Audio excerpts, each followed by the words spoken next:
Hello बच्चों, आइए प्रश्न को पढ़ते हैं। फलनों का समाकलन कीजिए। लॉग सेक प्रतिलोम एक्स बटा एक्स एक्स स्क्वायर ऋण एक का वर्गमूल। बच्चों, इसके लिए हमारे पास क्या मुख्य अवधारणा है, ये देखें। मुख्य अवधारणा के तहत हम अपने प्रश्न को हल करेंगे। मुख्य अवधारणा, सबसे पहली बात, किसी भी दिए हुए फलन में जिसे हमें समाकलित करना है, एफ एक्स और उसका अवकलन अगर समाहित हो तो टी को हमें एफ एक्स मान लेना चाहिए तथा इसे एक्स के सापेक्ष अवकलन करें तो ये F dash x D x. और अब ये अपने सरल रूप में आ जाएगा, यानी एफ एक्स हो जाएगा टी और F dash x D x बच्चों हो जाएगा डी टी, जिसका मान टी का वर्ग बटा 2 जोड़ सी तथा टी का मान हम लोग रख दें तो एफ एक्स का वर्ग बटा 2 जोड़ सी हो जाएगा। साथ ही साथ यदि दो अलग अलग तरह के फलन अगर गुणा में हो, यू गुने वी डी एक्स, तो इसे खंडशः समाकलन कहते। ये खंडशः समाकलन है। खंडशः समाकलन, खंडशः समाकलन के अंतर्गत दो अलग अलग तरह के फलन आपस में गुणनफल के रूप में रहते हैं, तो एक को फलन को छोड़ते दूसरे को समाकलित करते तथा दिए हुए समाकलन के अंदर जिस फलन को छोड़ा है उसका अवकलन तथा पुनः जो फलन हम लोगों ने समाकलित किया था उसे समाकलित करेंगे और दिए हुए पूरे फलन को पुनः समाकलित करेंगे। और ये एक रूल को फॉलो करता, एक रूल को अनुसरण करता, जिसका नाम है आइलेट, जिसके द्वारा हम लोग ये पहचान करते हैं कि कौन सा फंक्शन u है और कौन सा फंक्शन v है, जिसमें i क्या दिखाता, प्रतिलोम फलन को तथा l लघुगणक को, ए बीज गणितीय को, टी त्रिकोणमितीय फलन को तथा ई जो है वो घातीय फलन को दिखाता है। यानी जो पहले आएगा वो u होगा और बाद वाला फलन v होगा।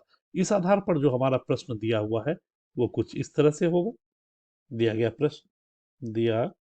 गया प्रश्न जो भी प्रश्न है उसे हम लोग आई कह देते हैं। दिया गया प्रश्न आई बराबर, तो ये समाकलन लॉग सेक प्रतिलोम एक्स, लॉग सेक प्रतिलोम एक्स बटा एक्स गुने एक्स स्क्वायर घटाव एक का वर्गमूल डी एक्स।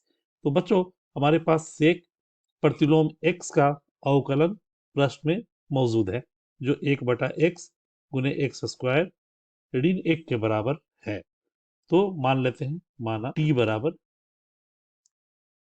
सेक प्रतिलोम एक्स, तो dt का मान बच्चों क्या हो गया, एक बटा एक्स एक्स का वर्ग घटाव एक गुने डी। ठीक है बच्चों, तथा एक्स का मान सेक टी के बराबर आ जाए।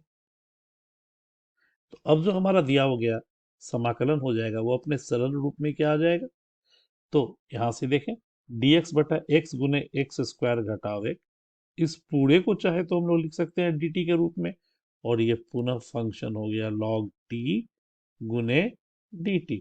ये अकेला फंक्शन है बच्चों log t के रूप में, इसके साथ कोई दूसरा फंक्शन, दूसरा फलन गुने में नहीं है। तो हम लोग मान सकते हैं ये x का घात 0 के रूप में, यानी एक के रूप में है।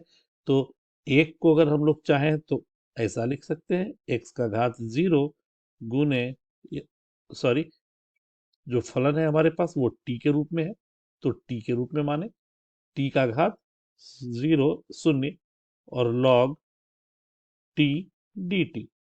तो अब आई एल, तो लॉग पहले आ गया, उसके बाद अलजेब्रिक आ रहा है, तो अब लॉग को हम लोग पहला फंक्शन, पहला फलन मान लिया, तो लॉग टी और समाकलन टी का घात 0 यानी एक गुने डी टी घटाव D by D T log T पुनः 1 गुणे dt और उस पूरे फलन का समाकलन। तो 1 का t log t घटाओ log t का समाकलन अवकलन 1/t dt का t पुनः dt एकत्र, यानी dt का समाकलन, यानी ये हो गया हमारे पास t log t घटाओ t प्लस c। अतः i का मान t अगर उभयनिष्ठ निकाल लें हम लोग तो log t घटाओ 1 जोड़ c,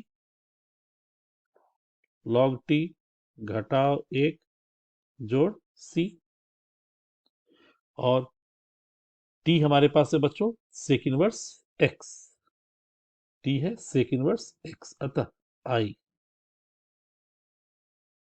t सेक प्रतिलोम x log सेक प्रतिलोम x घटाओ 1 जोड़ c, जो हमारे इस दिए हुए प्रश्न का अभिष्ट उत्तर है। तो दिए हुए मुख्य अवधारणा के आधार पर हम लोगों ने अपने इस दिए हुए फलन का समाकलन किया, जो sec inverse x log sec inverse x ऋण 1 जोड़ c के रूप में है। आशा करते हैं आपको ये उत्तर समझ आया होगा। धन्यवाद।